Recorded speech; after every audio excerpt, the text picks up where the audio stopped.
Hi friends, ZeNai Brooks here with the weekly summary. We're actually live on the way back from Southern Indiana. And before I start, if you have not seen, if you're keeping up with the abortion law or restrictions or whatever is happening down in the State House, the Senate has passed a bill of one of the most restrictive abortion access laws bills. So it's going to the House next week, and so continue to go down to the State House, write, call, let your representative know how you feel. I think right now what's a little frustrating is that people are voicing their concerns with this bill, and it appears as if legislators on the Republican side are not really listening to what the constituents are saying.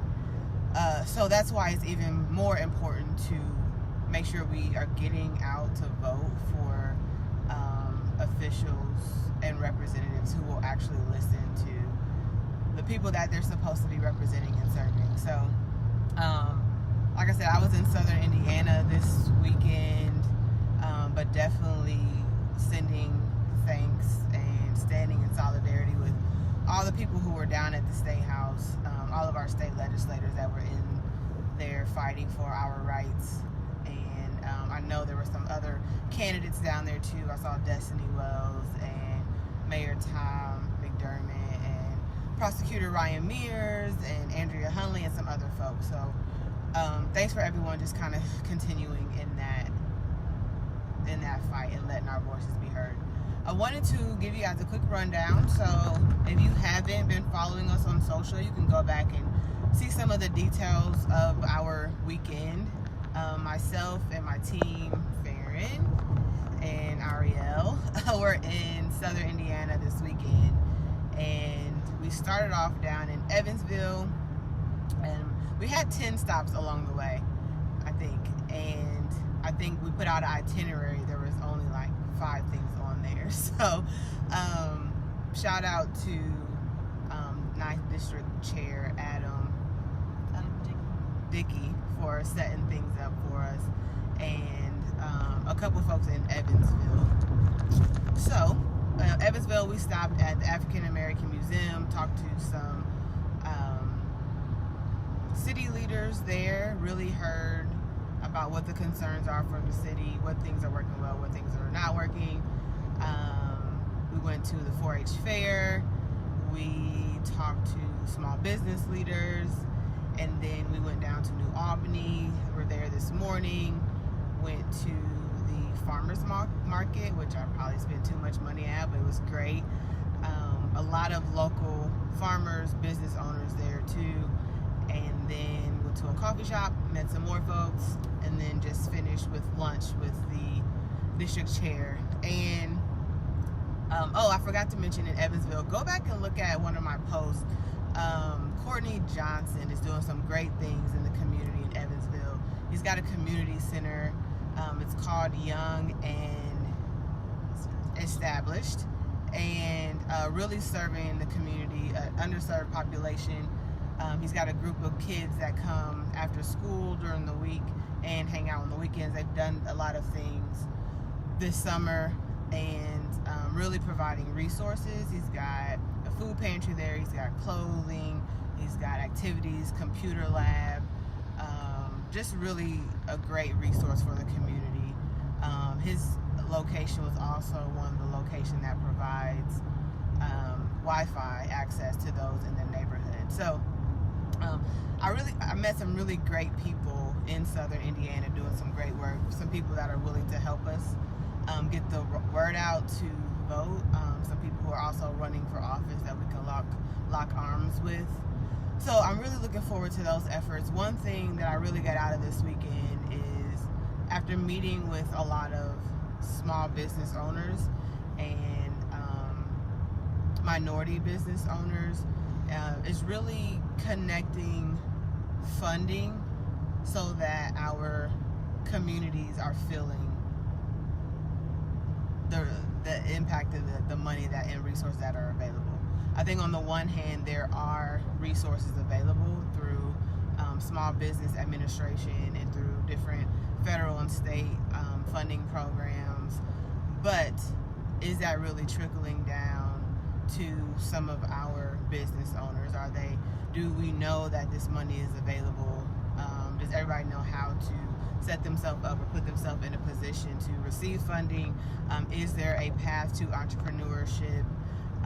And so how are some of these organizations that are receiving state funding, that are charged with pouring money into communities to provide a service, how is that money really being used? And that's one of the things that I really want to highlight in my role as state auditor. And if you guys have heard me talk about this role, paying the state's bills and looking at who the state's doing business with, the contracts, and paying, employees and looking over the pension, but also that state Board of Finance role is very critical in determining how money is being shifted between funds and between agencies. If agencies are not using the money, it's being transferred somewhere else. So I think this weekend just highlighted that even more, that one of the first things that I'll be looking at once I do get elected and get into office is how is our state's money being allocated and redirected back into communities so that our small business owners can be supported and have the resources that they need to provide whatever service they want to provide. So that's a key thing. Again, if you want to be involved with our campaign, go to votezenai.com. There's a page where you can put in your information. We need people to canvass neighborhoods, which I also did when I was in New Albany, forgot to mention that. We need people to make calls for us. We need people to send postcards. We just need everybody to spread the word about my election, about Destiny's election, and then about Jessica's election, Mayor McDermott's. Because if we can get people out, at the state level, that will also trickle down and get people out to vote locally too, and vice versa. Really trying to get into these communities, so as people get out to vote locally, that will help us at the state level too. So we can do some coordinated efforts and sharing of resources. We've got a real shot, and so that's the thing that we also need to reiterate to people, is that we could really win this thing. We just need people to get out and vote and to be engaged in this process. There is a lot of power that can be shifted immediately if, for example, myself and Jessica are elected to our positions, because there's only 3 people on this state Board of Finance: the auditor, the treasurer, and the budget director. Right now, all 3 of them are Republican. There's no separation of duties. There's nobody speaking up on behalf of communities and people that look like us. So we can shift the tide really quick by getting myself and Jessica in there and really having an immediate power shift. So as you're talking to people and they're feeling like this vote or election doesn't matter, continue to tell them that it doesn't matter. It does matter. Their voice matters. There's power in this position. And if I get elected, I will be the first Black woman to ever hold this office in the state of Indiana. So there's also some history there. So that's it for this weekend. Wanted to give a quick check-in. Like I said, we've got probably 6 or 7 posts up from this weekend. So please like, comment, share. Go to our website to sign up. We are still fundraising like crazy because we have to pay for gas to get around the state. I would like to be able to pay my people that are driving me and planning my campaign. So anything that you can help with donation-wise would be great. If you know people that can help donate, send them our link, and anything you can do is greatly appreciated. And let me see if my team, did I miss anything? No, I think that was good. It's been great. Farron, you having fun? Blast. Okay, thanks for watching. Bye.